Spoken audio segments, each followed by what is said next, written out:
Why did Harry not kill the mule? What secret does the mule have, and why does Vault Harry want that secret? I didn't recognize any of them. So to me, it was like, who? These red shirts. There's red shirt A, red shirt B, and that guy. I hated that moment. And I just short-circuited. That happens. It happens to the best of us. Hello and welcome to Road Goes Ever On and On. Today, Sterling and I are talking about the hit Apple science fiction fantasy show, Foundation Season 3, Episode 8, Skin in the Game, so spoilers are ahead. And if you're enjoying the content, a like would be appreciated, and if you don't want to miss any of our content, especially because Only Murders in the Building Season 5 is coming up next, then just be sure to hit that subscribe button and turn on that bell for notifications so you don't miss a single one of our breakdowns. And with that, Sterling, what do you think of the trial of Day in Mycogen? The setting reminds me very much of like the Roman Colosseum. And I know that a bunch of this has been kind of reminiscent of the Roman Empire, but this one like really hit for me.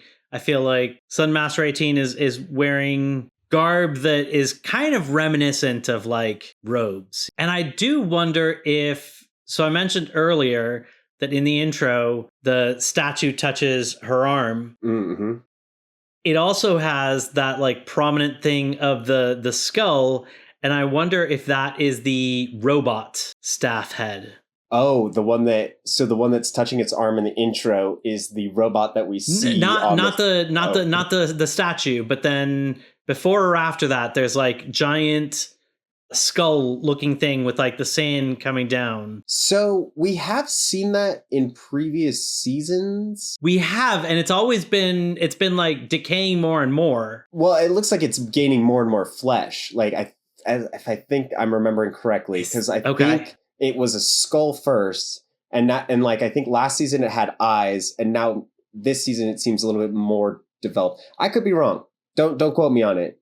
But I totally agree with this. The depiction kind of gave me a Roman Colosseum, but like a little bit of what he was wearing also made me think of more like Aztec garb of what he was wearing, and same with the staff. And that kind of gives me, regardless of what it comes from, it does take inspiration from like old history and like maybe different rituals that they would have. And we've mentioned many times that the show is really good at showcasing different faiths in this galaxy, and seeing this version of Mycogen and, their whole trial, in unison, they all do, the touch, they all sing, say the sounds together. They know the tones of the brazen head.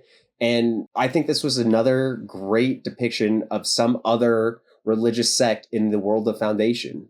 Yeah, and it was cool kind of seeing the formula flip on Cleon, where I think he's had some kind of like kangaroo courts where he pretends to see both sides and adjudicate things, but then enact what he was going to do all along, which is probably like applying the stick too heavily. Killing the ambassadors from both Anacreon and from Thespis. We saw that kind of thing. And in this case, we see the flip of that, where, Sun Master 18 from Mycogen doesn't really care about the truth. It seems like maybe potentially he enjoys being in power, and this truth could upend that. So he's like, I don't really care if it's the truth. You're going. I couldn't agree more. And what's crazy, so there's a part where Sun Master calls Day the profane man. Remember the prophecy, the profane man that will be legitimate to the, the inheritance or whatever. Sun Master is the profane man. Like, he knows the answers and he knows the truth. He knows about Daniil. He knows about her memories. And he's the one that's like, I'm going to keep it hidden from my people because it doesn't benefit me. He is the profane man in the prophecy. Crazy. 1000%. I didn't think of it that way, that like what he's accusing Day of is exactly what he's doing. Once again, I love this performance. He's got such interesting kind of gravitas. I love that deep voice. Like he really kind of holds the scene when he's in there. Oh yeah. I think his performance is phenomenal. Like you were saying, the gravitas, just like the mannerisms. He feels like this portrayal, of course it's not as good as Heath Ledger's Joker. That's a very iconic one.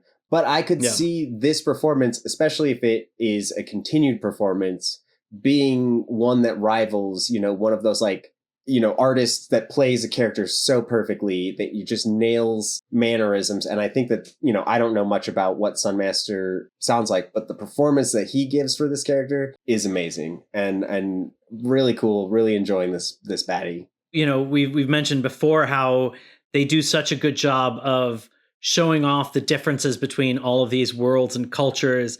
And I think it's interesting that, in this case, her partner, by taking that red sash, is no longer her partner, Yeah, and I wasn't sure if it was because she put on that robe and she is judging her, they will no longer be life partners. Even if she took off the robe again, they could come back. So that part I was a little dodgy on, but it did seem like it was such an important thing that she was taking on, that her, whatever relationship they had, and especially because Songbird is being judged now, that girl has to forget all of their life partner existence and just judge her completely on the merits of what has happened. Well, because potentially, I think that it's at least for right now, maybe while you're wearing this sash, you aren't. So I agree that I couldn't tell if it's permanent or if it's temporary. But it did seem part of that reasoning was because Songbird herself might be, is also up for judgment. And she might have punishment passed on her. And I think it'd still be her partner that has to carry that out as executioner. I don't think they pick a different executioner or anything like that. But also, I was a little confused by her being the executioner because she didn't really do anything execution-y? She didn't do anything execution-y, and she really didn't make a judgment. Actually, it was all Sunmaster that made the judgments, and she said stuff of this is what it is, she seemed like a formal person, but then her actual role of executioner or even passing judgment, she didn't do that. It didn't seem like the judgment that we saw was even directed towards Song at all. She wasn't chained down. They drop him. She just kind of moves over. They don't really talk about her role in it, in this thing. And it seems like we will move on from this judgment thing. So the whole part with Song being judged too doesn't feel like it adds up. Maybe there'll be more in the next episode, but it did feel like they added it, but didn't really go anywhere with it. And there could definitely be more in this. I mean, the whole thing gave me airs of theatrics. Mm-hmm. The fact that some people there were audience to this, witness to this. But I also think it's interesting what's going on above with Dusk. Before we go to Dusk, I do have one more thing I want to talk about with Day. Please. So with Day, one thing that is seeing this Day, ask for atonement for the previous Empire and previous Cleon's, mistakes of how he handled the robot generation. And it feels like that with Day, understanding these robots and their faith in these robots, he feels like that he really now has changed this view of Demerzel. He sees her as this trapped puppet. And I think he truly does want to free her. And his pronoun changed. I noticed that he went from saying it to she or her. Yes, and that was so in the rest of the season, it has been he has been so mean and vile to her, even though she has shown him really nothing but love and in the framework of what she can. But yet he in this moment, I felt he was genuinely atoning and legitimately is I'm telling you guys this so we can save her and we can get her out of this prison of her being the Pale Reaper and free her. And it just felt like such a great moment because, this Day is concerned about Demerzel actually caring for him, and that does she care for him or would she choose freedom? And ultimately he realizes that she would choose freedom. But if this is the day that is able to get her free from Cleon, she might genuinely love this day and love this Cleon. And I think that that would be such a cool moment for this day and Demerzel, and like so earned. And I'm hoping that's what happens. But it's also interesting that, Dusk kind of speaks down about this day a little bit. He says that he knew that this day wasn't really ready to take the throne, or like he wasn't all there for it. We knew that he wasn't going to be able to fulfill his duties. Yes. Yeah. Yes. And yet I think that this might be, I know that we've talked about this being the best day in terms of like our favorite. I think this might actually also be the best day, like a day that makes compassionate choices versus a day that does things just for his pride, just for, the Empire. Like this is a day that is willing to, like, even the one version of the day that walked the spiral, it was in order to beat this group that was possibly growing against him. Right. And this day actually seems like he might be okay with atonement. Like I think he realizes that they have done bad things, and like, look, you can punish me if you want, but there's a bigger thing that could hurt you, that could hurt Demerzel. Like, let's work on this together, and I can atone for my sins in the process. And I think he might potentially, he could potentially even accept death in that. But I think he first wants to like set things right.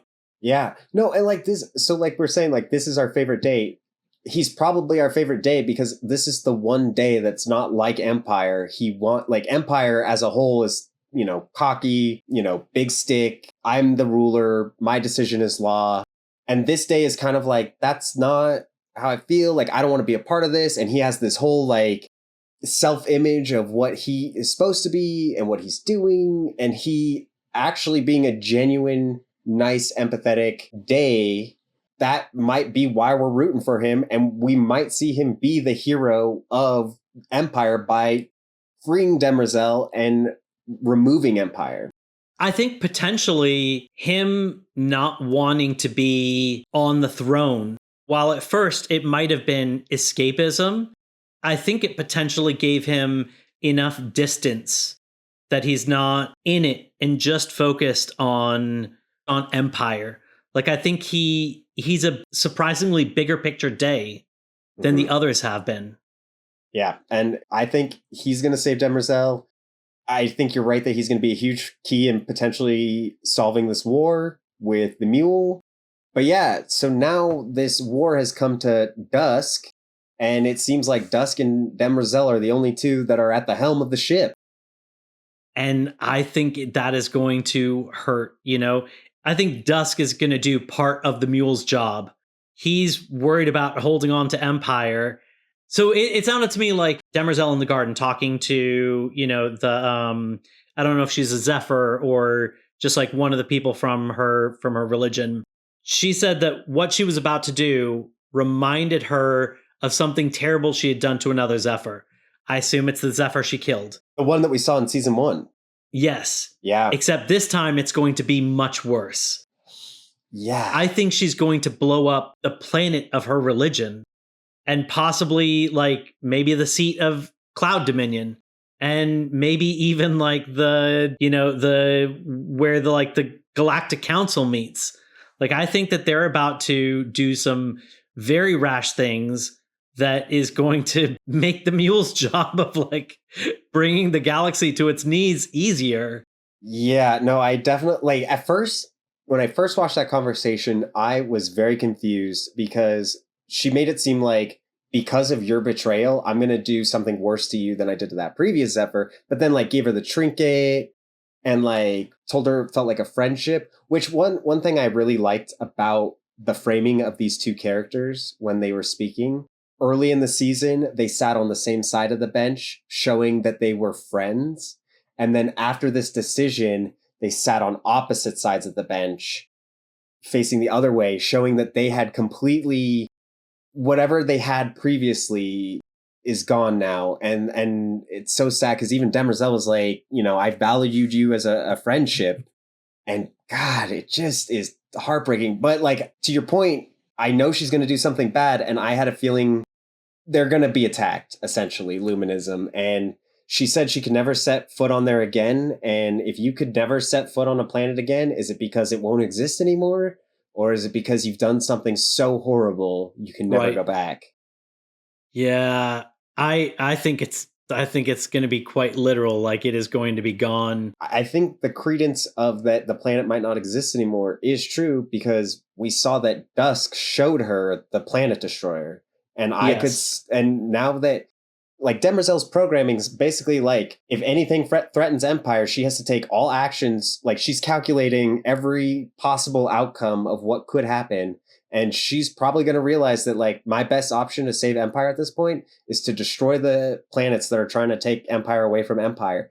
And with that big gun, like I thought we were going to see it used against the Mule, but now I think we're going to see it used against allies. Yeah, I definitely think so. And I think that everybody has the wrong idea of what to do to deal with the Mule. Second Foundation is like, I need to make Empire smaller.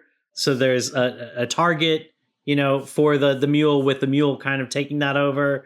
But the Mule's like, oh, you already did part of my job, so I'll deal with you guys instead. And then this like group of people decide that the Mule might be appeased if he has Trantor. And I thought their logic was absolutely ridiculous of like, it sounded like they weren't like giving up Empire, that they were going to kind of like let him take it, but like let him think that he's like forcibly taking it. But really it's like they're not trying that hard to protect it. And I just thought it was funny that they legitimately think that Trantor has such great riches that it'll just take him forever to like loot the place. But he's not looking for wealth. Like he's gonna hit Trantor and move on to the next place, and then I don't know, maybe it's kind of like a dog chasing cars. I don't know if he necessarily has a plan of what to do when he gets Trantor. I think he'll be like, just move on to the next thing. And then if we're right that like Dusk is going to attack the people that he thinks are basically going to hand him over on a platter, once again, Empire gets weakened. Like, I feel like everybody is just helping the Mule out. It really does feel like everybody is just helping the Mule. Yeah, the whole like, oh, we'll just give him Trantor thing. One, if he took all the riches of Calgon, he's not going to be able to spend that in a lifetime. Right. If he took all the riches of Terminus, which he sacked 2 planets and could have everything he's ever wanted on those, more money that he could spend in the rest of his existence. You're going to tell me that you're going to give him Trantor and he's just going to be like, actually, guys, we're good. I've got the really big planet. It's the heart of the galaxy. I get to live here now. I'm going to loot this whole planet. Why? I just stay on this planet and just rule this planet. Like, it does not make sense. I get it that they're kind of like, they're going back to the conciliation of Empire, of like, giving them something. And, I feel like that was very much with like Harry Seldon. Like, we gave you Terminus so that you could go start your foundation, but like leave psychohistory out of this or whatever.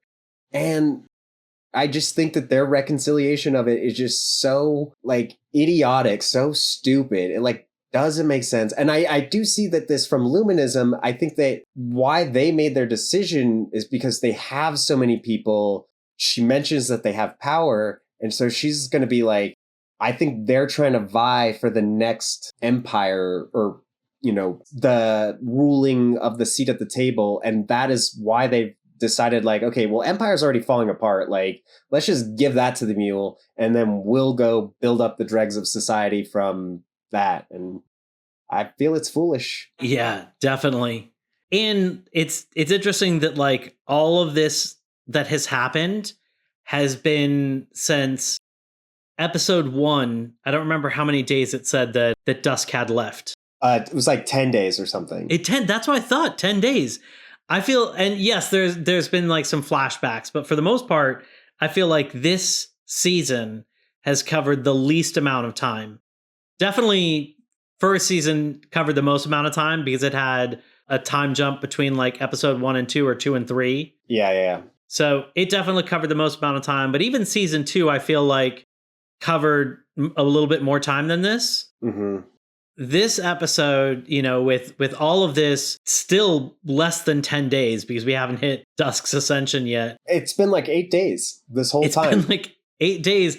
I do kind of feel like this could be the season where there's not a big time jump. Maybe there's a small time jump. Maybe we get like 5 years, 10 years, something like that. And we still basically have the same cast. Mm-hmm. Because it feels like there are some big players that have only had a small part of the story. You know, like Dawn just got back. You'd totally call that one, you know? And it still feels like there's so much more that could happen with this cast. Yeah, I definitely think there are a lot of players still to set up. Like this Harry Vault.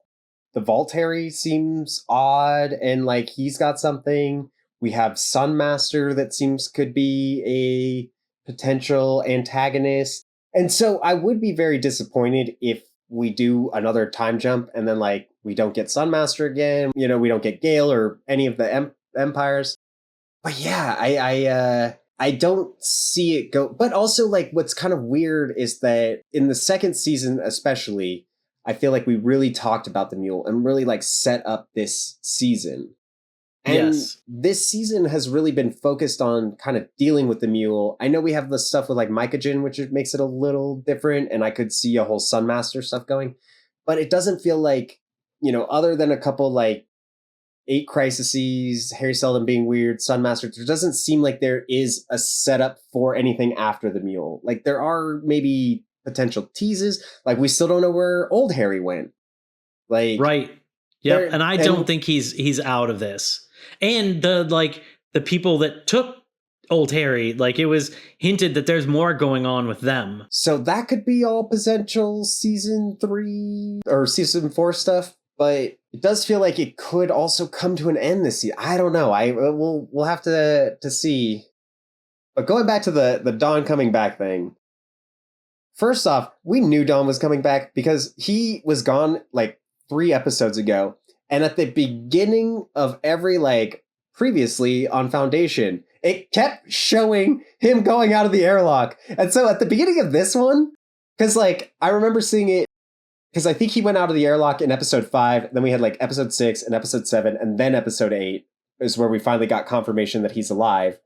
And at the beginning of each one of those episodes, they showed him go out of the airlock. And I'm like, come on. Why are you showing me this episode, this 3rd episode he went out? I know he's gone.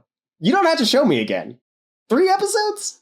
Maybe it's like physical comedy where it's like he got blown out of the airlock and then he managed to do some stuff to like get back in. And the next one was like him getting blown out again. And then he manages to like claw his way back. Those are all deleted scenes from the episodes. We just said, we'll cut it. We'll just show what happened to him. But then it also brings up another question. Where is his nanites? I don't know. Wouldn't his nanites heal his legs? I mean, maybe they got consumed by the like suit in trying to like generate heat and energy, whatever. I thought that was actually a really good fake out because to me, when I saw the legs, I instantly jumped to like, he's being tortured. Same. I thought that like, exactly too. This is wild what they are doing to him. And we saw with what he did to Torin, the filleting, that it felt very in line with what happened. I agreed. I thought the mule was doing it. I'm like, this is so, like, this makes this character even more screwed up. But yes. It was the suit, but I also like that like mechanism that these suits could have of like so good life support. I need to keep you alive, but I need something to convert into energy to do that, and so I'm going to take some of you. And 1,000%, it'd be better to keep most of you alive than to let you die. Like, sure, that's brilliant. So I thought that was all cool. But the thing about the nanites, and I couldn't remember if he took out his nanites with Gaal because of tracking stuff, but I don't remember that happening. I kind of feel like that might have been implied. I don't think we saw it happen, but I feel like that's potentially implied with, Gaal making it seem like he wouldn't be trackable. Well, I'm trying to remember when he escaped Trantor, if it was mentioned, because I feel like that's how he would have to do it with those nanites. But that was my one hang up where I was just like, I feel like his nanites would have healed that. And then that also brings up the question, if he has these nanites in him, in his suit like that, can they breathe for him? Could those have kept him alive versus the suit? It's just one little thing I was pondering while I was watching it. I kind of feel like they would still need energy. And so, like maybe they could like exist off of like part of what you're eating or like your body heat or whatever. But if you are in the vacuum of space where eventually, your temperature is going to reach the same temperature as like space, like all of your heat will dissipate, that, you need something in order to like keep your core warm. So I like that fake out. I thought it was great. And I thought that was a really cool mechanism. I did too. I loved it. And I love that Dawn's alive. I love that we saw that potentially Demerzel was going to decant another Dawn, which could have created a whole weird thing. And we've learned that they need a little bit of like a couple days to get like adjusted to what's going on when you like bring a new one in. So I love that we were kind of almost dancing around that. But I love that we've been talking about these days, right? And it does seem like Dusk is very stuck in the old ways almost of like what Empire means, what it means to be Empire. Then we see Day that kind of like gives up his duties and is just kind of like, doing my own thing. And then we actually see a Dawn that actually joins a rebellion against Empire. And so like, the next Dawn or Day that comes after that is going to be probably, they talk about that they keep going further and further from the genetic dynasty. And the next Empire would probably try to rebel again against the whole thing. Like, I think they're on their way out regardless of what's happening externally. Yeah. And yet I do still think that there is still a lot of like shared DNA around them, where like they are drifting, but there still is a lot of, you can still recognize where they came from. Like, I thought it was interesting that Dusk is considered to be the reconciler, and yet his big contribution that he's going to leave is an enormous weapon, which seems like the exact opposite of reconciliation. So in the end, that could be his legacy. I mean, it's going to get reconciled one way or another. If there's no planet, it's reconciled. Yeah. Going all the way over to, I don't know if they're still on Ignis. I assume they're on Ignis. I think they're still on Ignis. Foundation 2. I love, once again, like the first speaker. He's so cool. He's so cool. And it's such good acting because I feel like without sound, what they do with their eyes and their body movements, like when the two of them they're not fighting, but they're like arguing, Mm-hmm. They're having kind of like an impassioned argument, and you can feel that passion behind it with just movements and like their eyes. And I thought it was so well done. Oh yeah. Sign language is a very expressive, like we have tone, right? Like when we're talking, we have tone. So like, if I'm being quiet and meager, I can talk very quiet. Or if I want to get mad at you, I can, yell at you. So we have that like tone that we can convey our emotions through. In sign language, you can't convey that tone. So you have to be so expressive. And it's so much in the expressions that will tell you. A lot of the expressions will give you context clues of what is being said or what they're talking about based on just expressions alone. So sign language is a very big language in visual terms. And it is for a purpose to convey feelings to one another. It's great. Yeah. I also really liked when, when they're having that argument and Gaal is basically pushing for, look, you guys need to go to other places so that, if the mule comes here, you won't be caught. And he did something when he went to hang up his hat. What I thought was interesting about it was for a few moments that stops the conversation. Mm-hmm. You can't talk to him. That would be like covering your ears. You can't communicate, but he didn't, it's not like he just completely walked away. It wasn't rude, like he completely ignored, but I think he like kind of controlled the conversation for a moment, because like for a moment, it just kind of like put a stop to it of like, I'm not listening to this anymore. And then he turned around and started talking a little bit more. And it was just kind of like an interesting way to like gain control. And it didn't come off as like rude to me, Yeah. Yeah, and, he wasn't liking what Gaal was saying, and, if he had to compose his thoughts, and so he puts his hat down, he sits down, and then he looks at her, he's like, all right, tell me, how will I do this? Yes. So, yeah, I love their dynamic. I love the first speaker. Interestingly, in that first sentence, I feel like we got a different, not a different version of Gaal. Like, Gaal has always been committed to the cause, of course. But when we were talked about her relationship with Pritchard, I feel like it created this whole new way that, we talked about the power dynamic that they had. And the first thing out of her mouth to the first speaker was, it would have been better if he was dead. I know. And that feels heartbreaking. We see Gaal mourning Salvor and Harry and telling him they loved him and that she wishes they were there with her. And Pritchard, who is somebody that she may have built a relationship with or potentially had more with, she's ready to just sacrifice him. And I know she's got the whole wanting to stop the mule, but I felt like that was pretty savage of her. That was crazy. It was. I mean, I do get this. This sounds very much like Harry. Like the practical nature of if he's alive, then he can be caught. If he's caught, he can be tortured. If he can be tortured, they will discover us. Well, converted with the mule. Yes. Yeah. Yes, exactly. So I do get the kind of practical aspect, but man, it wasn't like we got to get a rescue attempt. It's like it would have been better if he just died. Yeah. And that did hurt.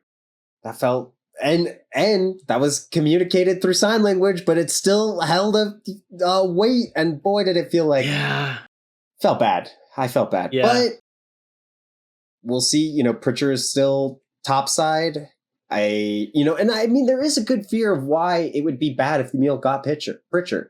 If he was able to control Pritchard, who has mind powers, right? Like that's like giving him another one of him, essentially. Yep. And like maybe he can use it as like an antenna to like amplify his power and like do crazy stuff. And so overall, it does make sense why they would be fearful of Pritchard being caught by the mule. But right, and it looks like yes, and it looks like he's another one that it's like we need more time with him. Yeah. And it's interesting because I think that potentially we saw that the mule we learned that, all the Mentalics can have these other powers. Like maybe they have like a main one, that they come to Ignis with, and then they can learn some of these other powers.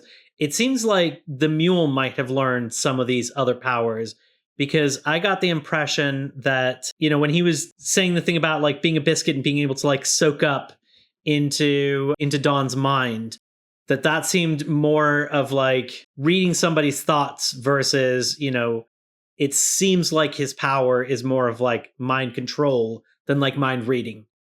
So it seems like potentially he might be able to do more than just the one thing. Or maybe his power is just more complex than we understood. Yeah, so the way I took it was that he seeps into their minds and like can almost like be in their minds and control it. And then like once you're in their mind, you can also know their thoughts about things. That's how I kind of understood it. And what also I thought about was like, so when first speaker is telling Gaal about it, she's like, when we come here and we all share our thoughts, like we become kind of like one creature, like we learn all these different things, and he's just one person. He doesn't have that. He's not learned that. So it did seem to me that he only has his one power, but if he did get more mentalics, then he could have more power. So like if he found Ignis, without Gaal and got all those people, like that could be a huge problem. And that could, I think, make him even stronger and worse. But my understanding was that he is weaker, but we also did see him try to read Harry's mind from the vault. Yes. And like, there's that weird, like, whoa thing that like happens. And like Harry knew that happened. And he was just like, you can't read my mind. Like I'm not real. Yeah. So it does feel like it's all just kind of one power. He doesn't quite have, but I don't know. It's very vague, and I like that it's a little vague because we don't know how scary he could be. Speaking of other mentalics, I thought it was interesting when they're about to leave Ignis, the first speaker's like, I'll get the others ready or something like that, and Gaal says, who? And then we see who it is. And I didn't recognize any of them. So to me, it was like, who? These red shirts. Dude. There's red shirt A, red shirt B, and that guy. I hated that moment. I'm going to be honest with you. I did not enjoy that moment because it felt like a moment that was supposed to be like, yeah, we got that team back together. This is going to be great. I can't wait for this to happen. And it was like, you didn't think we let you go alone. We brought the team. And it was like, I don't know any of those people. This makes no impact to me. I'm like, I don't know what their skills are. Are they good? Like, who are these people? I think they are disposable. I think they are so that the mule can kill somebody. And we're like, no, he's super powerful. He's killing the mentalics. We don't even know their names. Yeah. Not mentalic A. No. I saw his face last episode. That's sad. See, and I do think that that's like part of the problem when there are too many characters. Like you mentioned, we haven't seen really a lot of Pritchard. We haven't really seen, like, we got very little of Randu. I mean, we did. There was one episode we saw a lot of Pritchard. Like, well, yeah, like a lot. We did see a lot of Pritchard, but we didn't see. We saw a lot of Pritchard. We didn't see a lot of character of Pritchard. Okay. Yes. All right. And I feel like Torn and Beta, like some characters have just been missing for episodes. Like Maggie, Gaal and Dem weren't in the last episode. Dawn hasn't been in a couple episodes. And when you have like all these characters, like, we could have seen Gaal like spending time with the mentalics, and we could have cared about the mentalics other than the first speaker. And we don't care about any of them. Like, we don't even really know what the size of the mentalic society looks like because we haven't really seen it. And it's like, hey, don't worry. I wouldn't let you go alone. We've got randos coming with you. And then they like drop her off, and there's the one girl in the ship. Like, the other ones don't get to talk. They're exactly. Extras. This one is a cast person. She's like, you just call me and I'll come back and get you. It's like, we're never going to see that girl again. She's already blown up with the beggar. Goodbye. Yeah. So I wasn't a fan of that. Now here's one question for you, doubling back a little bit to Harry in the vault. Yes. Why did Harry not kill the mule? What secret does the mule have? And why does Vault Harry want that secret?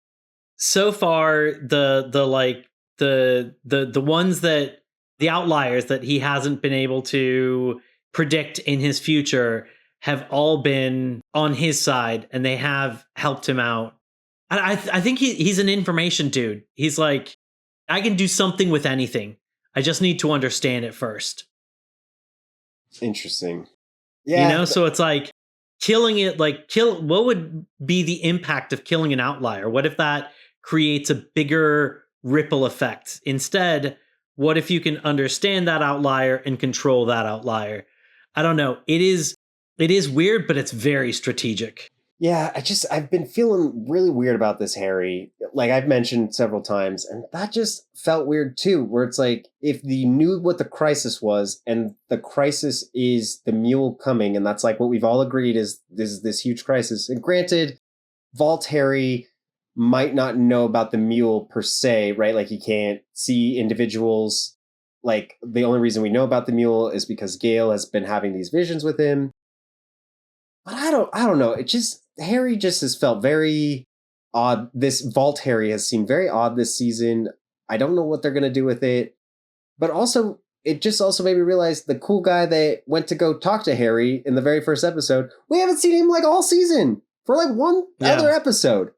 And I thought that guy was cool. I feel like he could have done some cool stuff. And it's kind of a bummer that when you have so many characters that you have to like talk about and do things, and especially on this grand of scale of what we need to do with the mule and taking over stuff, I feel like a lot of characters get shafted for most of the season. I'm calling it that we get, and I've been wrong so many times. Don't hold this to me, but no, this is right. I'm calling it that season 4 is more of like a continuation of season 3, and that we get to see more of this fleshed out, because also I think that would like really lend credence to how big of a threat that the mule, like we've been building up to the mule, these past 2 seasons, teasing what he could do half of this season. We finally got him. For us to be able to deal with him in the same amount of time as like all the other threats, I think kind of minimizes his strength. Mm-hmm. And I think it would be much more impactful if he's not dealt with and we have to continue dealing with him in next season. And then we get more Beta Tauren, Maggie, Pritcher. Favorite day. Yeah. That's what I'm calling / my wish. Okay. I hope so. I hope that this is extended. Though it does feel like the mule's going fast. He does feel like he's making quick moves. So, and it does feel like Gale's basically getting geared up to go face him. Right. Now, something I really did like about that meetup between Harry and the mule, I feel like sometimes with writing, when there are powers, writers will sometimes like use them when they want, but forget about them at other times, and so that kind of creates these plot holes.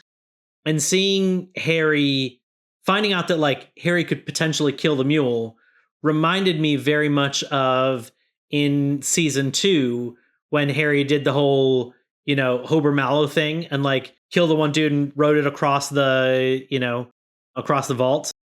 It reminded me very much of that. And I think if he hadn't shown that like he could have done something with the mule and he didn't have a reason to let the mule go, if they'd had that meeting and they hadn't done something like that, I think that would have been a huge plot hole. Like anybody that remembered that would have been like, if Harry could have killed that dude, why can't Harry just do that now?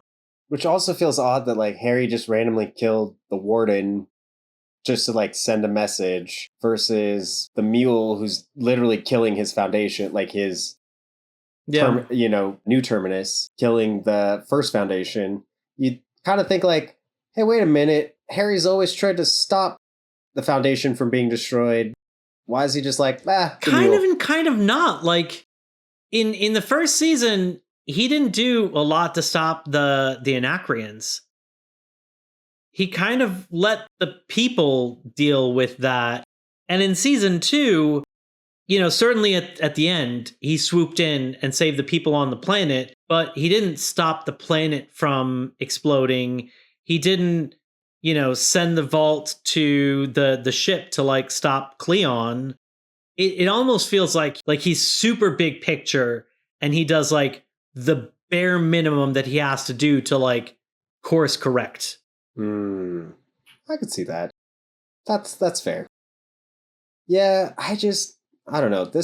It does feel like part of this Harry feels like slighted a little bit. Like, because remember, he knows that there's a second foundation, the scale. Yeah. Yep. He didn't know Gaal Dornick was alive. Like, I feel like there's a lot of these things where he just maybe feels like, I'm kind of sick of doing what Harry said because, I'm kept in the dark. Like, I'm a pawn of other Harry, and I don't want to be a pawn. I'm Harry Seldon. I'm the mind of Harry Seldon. I'm going to start making moves and whatever. And maybe first Harry even planned for AI Harry to get big for his britches and, but right.